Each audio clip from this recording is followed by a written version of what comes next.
n'est pas rare qu'après un déjeuner, la sensation de faim revienne rapidement, qu'on dise, comme vient de le faire Julie pendant la pub, j'ai faim. Et pour cause, vous confirmez. Petit-déj à 5h30 quand C'est même vrai. pour moi. Oui, mais entre-temps, il y a les gâteaux, il y a les pains au chocolat, il y a Vous les rigolez, fruits. mais je prends rien de tout ça. Ouais, c'est ça. Oui. Alors, certains aliments permettent de se rassasier plus que d'autres. Quels sont ces aliments et pourquoi faut-il les éviter? On va voir ça avec vous, docteur Jean-Michel Cohen. D'abord, c'est quoi la satiété? Alors la satiété, c'est le mécanisme qui nous permet d'arrêter la consommation des aliments. C'est donc, ça nous signale que nous n'avons plus faim. Alors c'est un mécanisme assez complexe parce qu'il est sous l'influence de plusieurs facteurs. Et ces facteurs sont sous la régulation d'un organe qu'on appelle l'hypothalamus. C'est une petite zone qu'on a dans le cerveau. Et plus exactement à l'intérieur du cerveau, dans cette hypothalamus, un tout petit segment qui s'appelle le noyau arqué, qui va recevoir des signaux qui nous disent de temps en temps tu vas avoir faim ou tu n'as pas faim. Et la complexité du mécanisme, c'est qu'à côté de ce petit noyau arqué se trouvent les centres du plaisir. Ça veut dire que par moment, de temps en temps, ils peuvent être stimulés et c'est ce qui fait qu'on confond de temps en temps l'appétit avec la vraie faim et qu'on confuse et donc que de ce fait, on mange alors qu'on n'a plus faim selon le sens organique du terme. Mais comment c'est possible que le cerveau nous dise qu'on a faim alors qu'on a mangé? En fait, on va être prévenu parce que c'est ça qui est miraculeux. Quand on se rend compte de comment on arrive à équilibrer notre bilan énergétique dans une journée ou dans une semaine, c'est absolument incroyable, alors que on ne sait pas toujours la composition des aliments. En fait, il y a 3 choses qui vont intervenir. La première chose, c'est l'estomac. Ça veut dire que quand vous allez consommer des aliments, vous allez avoir une distension de l'estomac. Le nerf qui est à la surface de l'estomac va être stimulé et il va envoyer un premier signal vers le cerveau en prévenant « Attention, nous sommes en train de manger ». Le deuxième signal, c'est un signal plutôt enzymatique. Ça veut dire qu'il y a des enzymes comme la cholécystokinine ou le peptide Y qui arrivent de l'intestin, qui vont foncer vers le cerveau et qui vont dire également tu as mangé. Et enfin, le troisième signal, c'est un signal hormonal. Vous avez 2 hormones, plus exactement une hormone qui est très connue, qui est l'insuline, donc qui se met à être sécrétée dès qu'il y a apparition d'un peu de sucre dans le sang, et une deuxième hormone qui s'appelle la leptine, qui est sécrétée par la graisse, qui vont prévenir ou non de la satiété ou de l'appétit. Et quand on met la combinaison de ces 3 facteurs, et c'est pour ça d'ailleurs qu'on insiste sur le fait qu'il faut prendre du temps pour faire un repas, c'est quand ces 3 facteurs interviennent qu'on est prévenu qu'on n'a plus faim. Mais comment c'est possible que certains aliments donnent faim au lieu de rassasier? J'ai du mal à comprendre. Parce qu'à partir du moment où on mange, ça devrait couper la faim. Alors, il y a une double explication.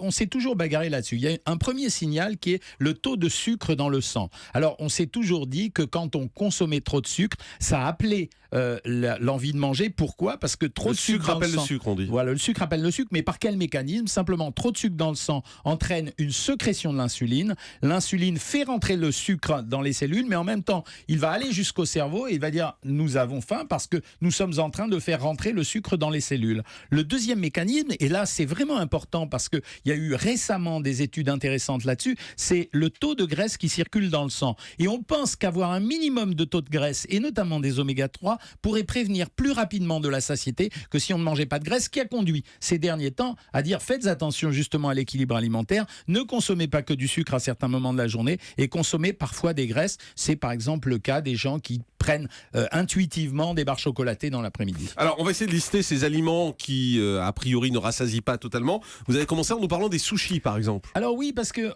je voudrais parler également d'autre chose. On parle beaucoup de l'indice glycémique. C'est quoi l'indice glycémique? Eh bien, ça veut dire qu'on a pris une référence. La référence classique, eh bien, c'est le fructose. Et à partir de cette référence, on dit qu'un aliment a un indice glycémique élevé ou bas selon que par rapport à ce fructose. Par exemple, si je prends un aliment comme la pomme de terre bouillie, le sucre qu'elle dégage va être plus lentement assimilée par l'organisme que si je la prends en pomme de terre écrasée. Donc ça signifie que son indice glycémique est bas.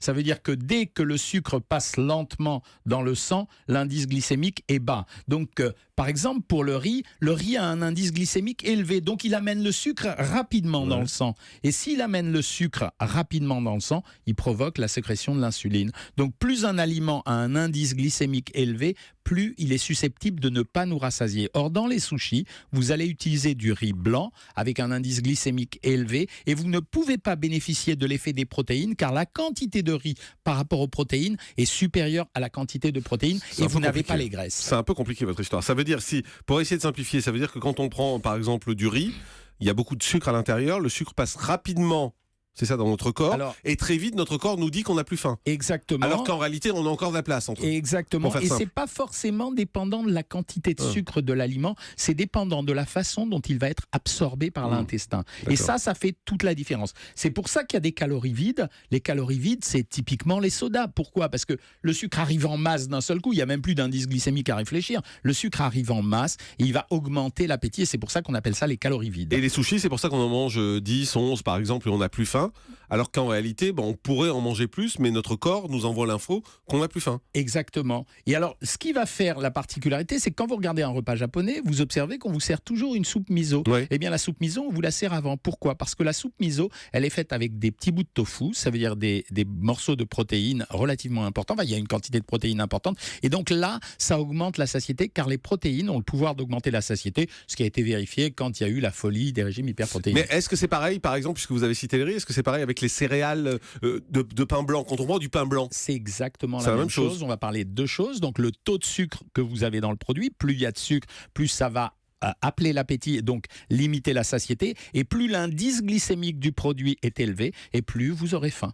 D'accord. Donc les céréales du petit déjeuner qui sont des produits qui contiennent peu de fibres, qui contiennent beaucoup de sucre, avec un indice glycémique élevé quand on ne prend pas des céréales complètes ou quand on ne prend pas des céréales avec des produits différents comme des fibres en plus, eh bien ce sont des produits qui vont appeler l'appétit. C'est pour ça que le typique petit déjeuner catastrophique, ça va être les céréales qu'on va grignoter comme ça, le jus d'orange et la combinaison des deux va faire que finalement on ne va manger que du sucre avec des indices glycémiques relativement élevés et on a tout loupé parce qu'on aura faim très rapidement. Enfin, dans c'est la le matinée. petit-déj qu'on nous conseille depuis des années. Mais Les céréales, le jus d'orange et la tartine. Mais le jus d'orange, ça a été une énorme connerie parce que le jus d'orange, en fait, la plupart du temps, les gens l'achètent en boîte et ça se compare surtout à de l'eau sucrée aromatisée. Et le truc qu'on conseille à faire, par exemple, quand les gens surveillent leur alimentation, c'est de déposer un comprimé de vitamine C dans un verre, de rajouter n'importe quel édulcorant et de l'eau pétillante s'ils veulent, et ça fabrique quasiment et exactement les mêmes propriétés nutritionnelles que le jus d'orange. Le goût du jus d'orange n'est pas le goût du jus des oranges pressées. Mais ce matin,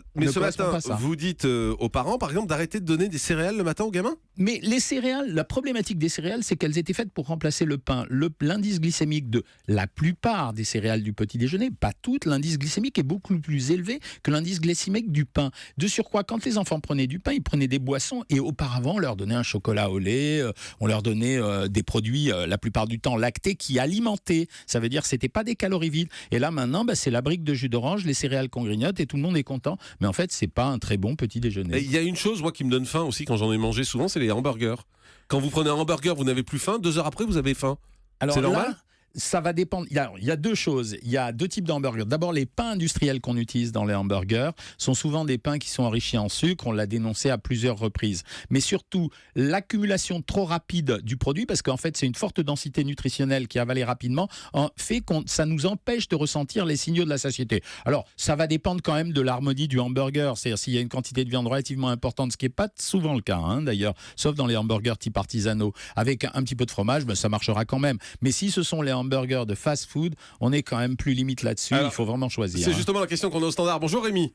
Bonjour. Bienvenue sur Europe 1. Vous, ça vous fait la même chose quand vous allez au McDo, vous avez faim après?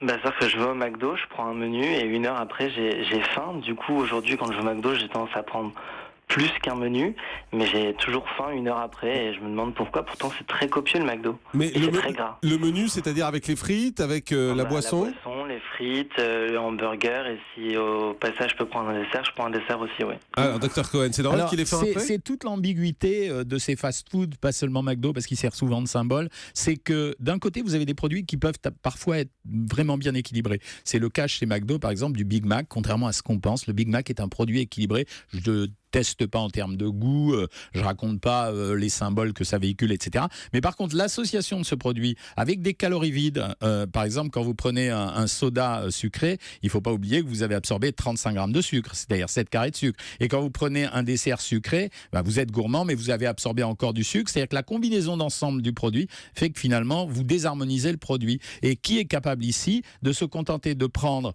le sandwich à la viande associé à des fibres comme des fruits? Allez, arrêtez Jean-Marc, arrêtez. On se connaît assez.